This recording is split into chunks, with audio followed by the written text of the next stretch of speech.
School may be out for summer, but some lawmakers in Washington are still demanding answers on how chaos like this was allowed to play out on campuses across the country this semester. This was the University of California, Los Angeles earlier this month, when dueling protests between pro-Palestine and pro-Israel students turned violent.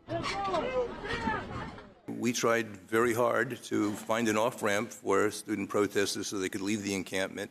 Wasn't to be. Safety became an issue for the whole community. UCLA's chancellor is the latest college leader to be grilled by lawmakers, along with the heads of Northwestern and Rutgers, schools that ultimately made concessions to pro-Palestine protesters. Jewish and Israeli students were not consulted.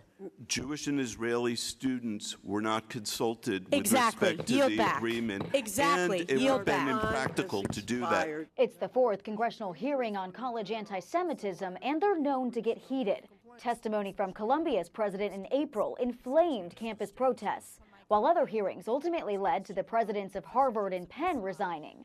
Those who are in charge of universities, who negotiate with pro-terror protesters, are not doing their jobs. Republicans are mostly driving this effort, while some Democrats say it's just adding fuel to the fire. Complaining about a problem is not a solution. It certainly riles people up, generates a lot of media coverage, but it doesn't solve anything. On Wednesday, UCLA reassigned its police chief as the school begins investigating its response to the campus protests. In Washington, Rebecca Castor, Fox News.